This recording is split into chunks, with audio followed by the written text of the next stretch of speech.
Distractions, where we discuss everything that's going on in the world and right here at home, covering all the hottest trends that are happening in the news, on social media, and everywhere in between. I am here with a panel of my most favorite hosts. I am Mike Mezzo, and I'm drunk already. I am here with Cecily Jamela, who is the smartest person here because she's a girl. I am here with Ryan Loomis, who is giving us the dashiki tonight, just in case somebody acts up. The beatdowns will happen. We have Tony P coming in from Staples Center. He's going to let us know what's going on with the game from outside. And tonight, introducing to a lot of you guys, we're presenting to many. We have comic Corey B coming all the way from the West Coast, and he is recording from the neighbor's house because his family is asleep.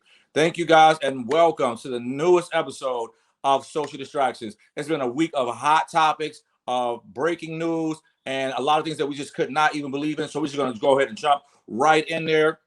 My mom taught me when I was little that no matter what you do, always start with the Lord. So we're just going to go ahead and jump right on into church today and try to figure out how the devil jumped up into Kirk Franklin's good parts and came out with a whole mixtape that's featuring every version of every rapper we have never heard of. Ryan, what is going on with Kirk Franklin? Well, if you don't know, if you've been asleep, our boy Kirk Franklin recently started a revolution when he verbally stomped the silver and gold out of his son Kerrion.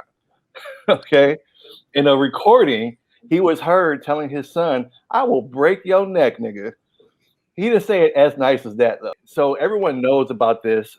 The thing is, he just apologized. This is what irks me is he just apologized for it.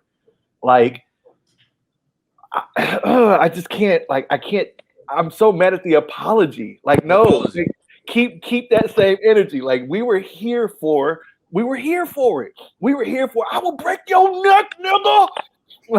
Well, in his defense, the Bible did say to suddenly lay hands on no man. So he did give him a heads up. Like it ain't like he just jumped out. The spoiled a child, man. I'm telling you. Okay, and he was definitely trying not to spoil that young man. I didn't hear the audio because I just kind of want to keep, I just want to keep Kirk Franklin where I got him at. It took me a minute to kind of get over a lot of the things that he had already been through. So we're in a great space. And so I didn't really want to get that in my spirit, up in my shondo. I need that. But for people that did hear it, how'd y'all feel? Can I say something? Go. Okay, so I know Kerrion. I knew him. We were close for a time. And so this is not a new situation for their family.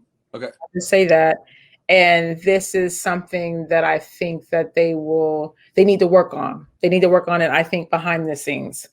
Because in the time that I knew him which was a while ago, that was an issue. And I feel like their family needs some healing. And I'm going to just say that with respect and push that to the side.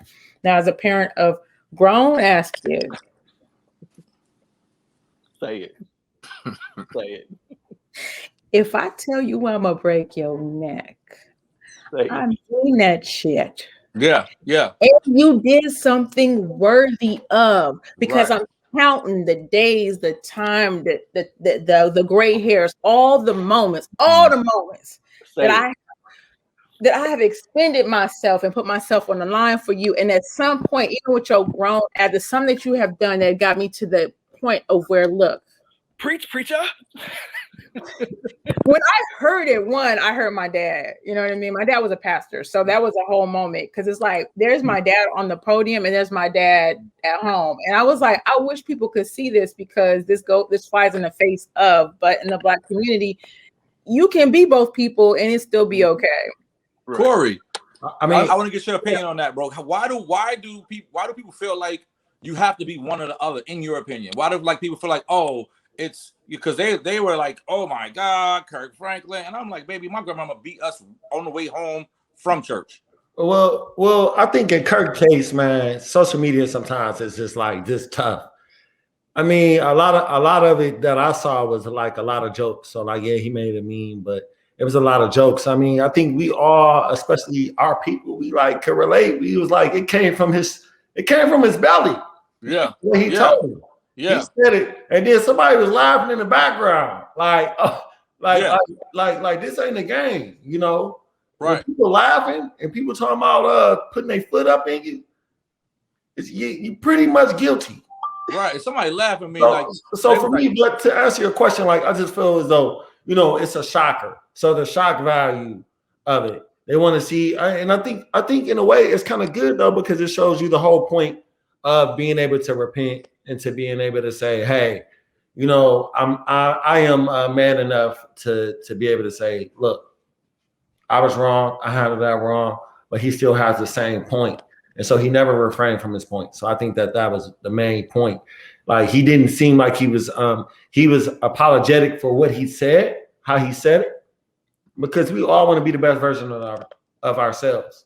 But when you're upset, you're not about to be like talking about son, and you know, he just showed that he's really human, and that passion and that fire can turn up. So for me, people just judging, teasing me. He got teased. Ryan, why did people thought he was gonna like go into King James version when he got mad? The thing is, I don't know why people are surprised when like that of this side of Kirk, when the man had a porn addiction. I want to bring it up. Yeah, it is $1 billion industry. Listen, so somebody watching it. Listen, all I'm saying is, how can you be surprised at this when the man has clearly shown that he's already human? But I think that they thought that at some point that he became perfect. And Tony, you're our resident Black and Jewish member. How do you feel about it? How do you feel it? As we approach Shabbat, Shalom. Thank you. I feel like basically, my question is this. So you're a parent, you have, now this is not an 18-year-old man. This is a grown ass 30-something-year-old man. First of all, it's not like he a child. And my thing is, why would a grown ass man record a conversation between he and his dad? Was it to sabotage and get back with him? What is the underlying meaning of what's really going on?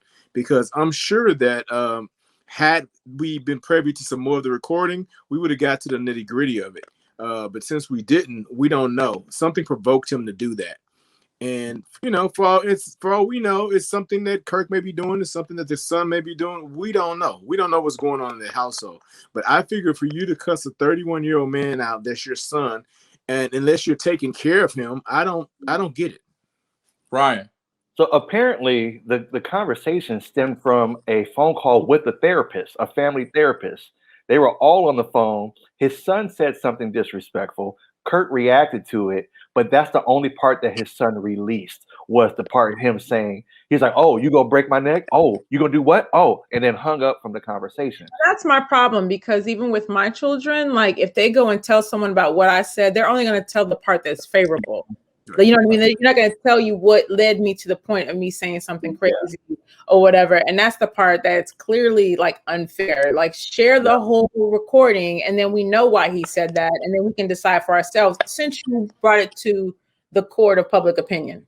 I agree 100%. And like you said, in the court of public opinion, nobody's really going to know what was going on behind the scenes. But I agree 100%.